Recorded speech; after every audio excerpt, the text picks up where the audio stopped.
제가 한번 기도합니다. 살아서 역사하시는 하나님 아버지, 은혜와 사랑의 감사를 드립니다. 오늘 하루도 그리스도 예수를 본받아 오늘을 정복하고 미래를 정복하는 절대망대, 절대예정, 절대이중표의 주역으로 우리의 삶이 드러지도록 함께 하시고 축복하여 주옵소서. 오늘을 능히 승리할 힘을, 오늘의 모든 것을 살릴 믿음의 은혜를 허락하셔서 증인의 길을 걸어가도록 함께 하시고 축복하여 주옵소서. 감사드리며 살아계신 주 예수 그리스도의 이름으로 기도합나이다. 아멘. 로마서 16장 21절 말씀입니다. 나의 동역자 디모데와 나의 친척 누기어와 야손과 소시바다가 너에게 문안하느니라. 오직 유일성 재창교의 제자라는 제목으로 기도처 말씀 주셨는데요. 성경에 보면 큰 응답받은 사람, 하나님께 쓰임받은 사람이 있죠. 큰 일을 하지 않았는데 기생 라합, 데오빌로 같은 사람이죠. 큰 일을 하지 않았는데 큰 응답을 받고 하나님 앞에 쓰임받은 사람들의 특징이 무엇일까요? 하나님의 계획 속에 하나님의 뜻을 늘 질문하는 사람, 하나님과 방향을 맞추는 사람, 하나님이 원하시는 그 길 위에 있고 하나님이 주신 삶의 목표를 붙잡고 살아가는 사람, 하나님 사용하시죠. 인생의 가장 큰 복은 하나님 앞에 쓰임받는 사람, 하나님의 역사 속에 기록되는 사람, 그것이 가장 축복이 아니겠습니까? 하나님이 쓰시는 망대로 하나님이 함께 하시는 여정을, 하나님이 역사하시는 이정표를 우리의 삶에 남기기 원하시죠.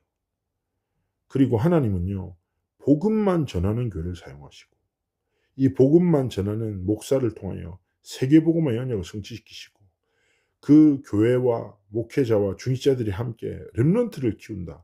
그러면 그 교회를 통해서 하나님의 세계를, 미래를 살리는 일들을 이루시죠. 정말 복음만 전하는 교회, 정말 렘넌트를 키우는 교회를요, 아무도 막을 수 없어요. 사단은 우리가 염려하고 불신앙할 때 건드리죠. 그래서 성경에서 염려를 맡기라. 너희 대적마귀가 우는 사자처럼 두루 다니며 삼킬 자 찾는다 합니다. 그러나 이 말은 무슨 말입니까? 사단이 염려와 불신앙을 씹어도 속지 말아요. 하나님이 우리에게 이미 승리한 싸움을 싸우게 하신다. 그래서 어디에 있든지 오늘의 삶 속에서 그렇습니다. 내가 하나님의 계획 속에, 하나님의 뜻 속에 하나님과 방향 맞춘 자로 하나님이 원하시는 그 길을 걷고 하나님이 내 삶에 주신 목표를 붙잡고 승리하는 삶을 살아가게 해달라고. 그리고 오늘이 뭐예요? 300%를 정말 누리고 도전하는, 나와 현장과 미래, 내 전문성과 현장성과 미래성에 하나님이 예비하신 응답을 누리는 승리의 길을 걸어가기 원하시는 것입니다. 어디서 누립니까? 첫 번째요, 기도 속에서입니다. 일하면서 힘드니까 기도하지 말고 기도하면서 일해야 돼요.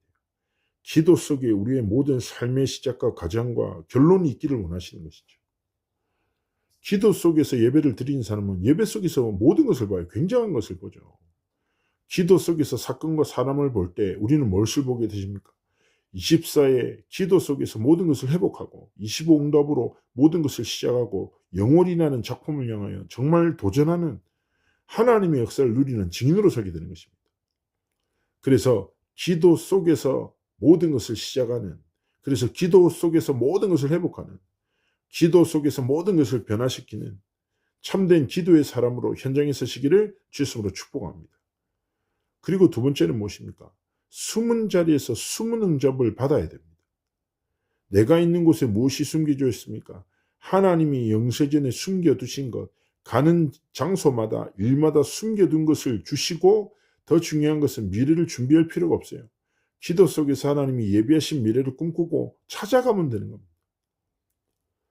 그래서 제가 자주 말씀드리잖아요. 우리의 삶은 보물찾기와 같다. 우리의 낮은 아침에 일어나서 깊은 호흡과 기도 속에서 집중하고 낮 가운데 하나님이 예비하신 숨은 응답을 찾는 보물찾기.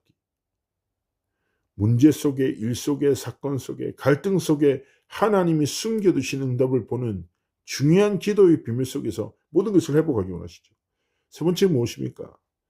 전도와 선교와 교회에 헌신하는 것은요, 영원한 작품을 남기는 것입니다. 이제 다음 주에 선교대회가 이제 열리죠. 자, 이건 뭐예요? 영원한 작품 남기는 중요한 응답의 시작이자 믿음의 도전입니다.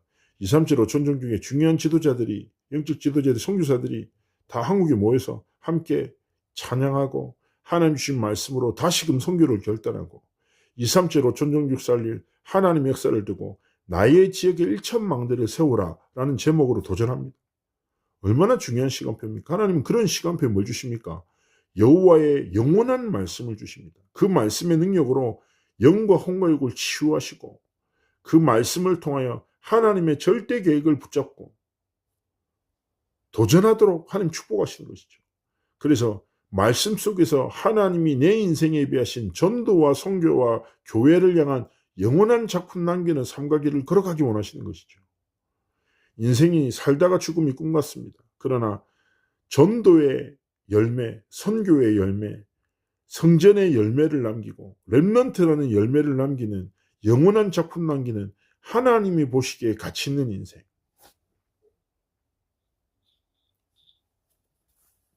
세상 속에서 살아가다 보면 사람들의 평가 중요하죠. 그러나 하나님이 보시기에 부끄럽지 않은 그런 가치 있는 삶. 참된 기도 속에서 모든 것을 시작하고 진행하고 모든 사건과 갈등과 문제 속에서 숨은 응답을 찾고 모든 삶의 여정 속에서 영원한 작품을 향하여 헌신하고 도전하는 정말 하나님이 가장 귀하게 쓰시는 그릇으로 우리 성도님들의 한 분 한 분의 삶이 드려지기를 원하시는 것이죠. 그래서 하나님이 보시기에 우리가 정말 가치 있는 삶. 그래서 하나님이 우리에게 주신 말씀을 진짜 붙잡으면 그 말씀 반드시 성취됩니다. 우리가 하나님의 계획을 붙잡고 기도하면 그 기도는 반드시 응답됩니다. 현장과 전도와 선교를 위해서 기도하면 렘넌트를 위해서 기도하면 하나님은요 영원 구원의 역사를 펼쳐나가시는 것입니다. 그래서 오늘 하나님 앞에서 그렇습니다. 나는 오직 유일성 재창조의 제자입니다. 하나님의 계획 속에 있는 자, 하나님의 뜻을 붙잡고 살아가는 자, 하나님과 방향 맞추는 자, 하나님이 원하시는 그 길 위에 있는 자, 하나님이 주신 목표를 삶의 목표로 삼는 그런 삶을 통하여 창대교회가 하나님이 원하시는 교회가 되고 우리 귀한 성도님들 한 분 한 분이 하나님이 원하시는 성도가 되어 하나님의 나라와 하나님 나라 일에 귀하게 쓰임받는 증인의 길을 걸어가시기를 주님으로 축복합니다. 기도합니다. 살아서 역사하시는 하나님 함께 하시고 축복하시고 오직 유일성의 재창조의 비밀을 가진 제자로 하나님의 나라를 이루는 승리 여정을 걸어가도록 함께 하시고 축복하여 주옵소서. 감사드리며 살아계신 주 예수 그리스도의 이름으로 기도합니다. 아멘.